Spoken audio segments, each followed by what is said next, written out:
Yeah beer టిల్స్ పై Gandhi photo ఆయన సంతకం సైతం ముద్రణ రష్యాకు చెందిన రివోట్ కంపెనీ తయారీ మండిపడుతున్న భారతీయులు ప్రధాని మోడీ జోక్యం చేసుకొని పుతిన్తో మాట్లాడాలని విజ్ఞప్తులు అంటూ చూస్తాను. అబ్బా చాలా దారుణం. ఎందుకంటే మన భారతదేశానికి ఒక ఐకాన్ లాంటి వాడు మహాత్మా గాంధీ. సో అలాంటి వ్యక్తికి సంబంధించినటువంటి ఫోటోని బీటీలో వేసి ఈరోజు అవగౌరవపరుస్తున్న విషయం మనం చూస్తాను. అది రష్యాలో చెందిన మద్యం మాంసానికి దూరంగా ఉండాలని జీవితాంతం పోరాటం చేసినటువంటి మహాత్మా గాంధీకి ఘోర అవమానం జరిగింది. రష్యాకు చెందినటువంటి ఒక బీరు తయారీ సంస్థ బీరు డబ్బాలపై మహాత్మా గాంధీ చిత్రాన్ని ముద్రించింది. రష్యన్ బ్రాండ్ రెవోట్ అనేటువంటి కంపెనీ తయారు చేసినటువంటి ఈ బీర్ టిన్లపై గాంధీ ఫోటోలు ఉన్నాయి. అంతేగాక బీర్ పై మహాత్మా గాంధీ పేరు, ఆయన సంతకం ఉన్నాయి.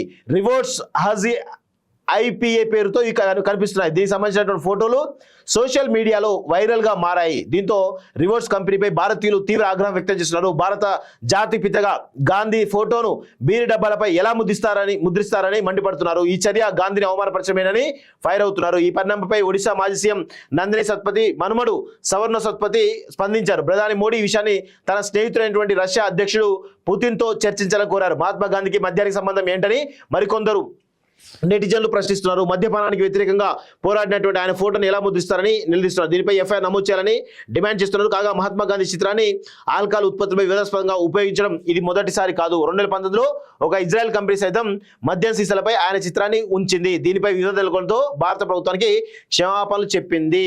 సో ఇప్పటికైనా కానీ కేంద్ర ప్రభుత్వం జోక్యం చేసుకొని ఆ రష్యా అధ్యక్షుడు పుతిన్ తోటి చర్చలు జరిపి, ఎందుకంటే ఇది భారతదేశాన్ని అవమానించడమే. ఎందుకంటే భారతదేశంలో ఈరోజు స్వాతంత్ర సంగ్రామంలో చాలా కీలక పాత్ర పోషించినటువంటి మహాత్మా గాంధీ తన జీవితాంతం కూడా అహింసే మార్గంగా బతికిండు. సో అహింస కోసమే ఆయన బతికిండు. అదేవిధంగా ఆయన జయంతి నాడు మన భారతదేశం గౌరవ సూచకంగా ఇటు మద్యం షాపులను క్లోజ్ చేస్తుంది, మాంసాహారం సంబంధించినటువంటి షాపులను కూడా క్లోజ్ చేస్తుంది. సో అలాంటి మన భారతదేశ జాతిపితగా ఉన్నటువంటి మహాత్మా గాంధీని అవమానపరిచే విధంగా చేసినటువంటి ఆ బ్రివరీ కంపెనీ ఉందో దాన్ని ఇమీడియట్గా బ్యాన్ చేసే విధంగా, ఈరోజు క్లోజ్ చేసే విధంగా రష్యా ప్రభుత్వం పైన, రష్యా అధ్యక్షుడు పుతిన్ పైన ప్రెజర్ పెట్టాలని చెప్పి కూడా మేము కోరుతాను. ఇది మంచి పద్ధతి కాదు అనే విషయంలో కూడా గుర్తుపెట్టుకోవాలి.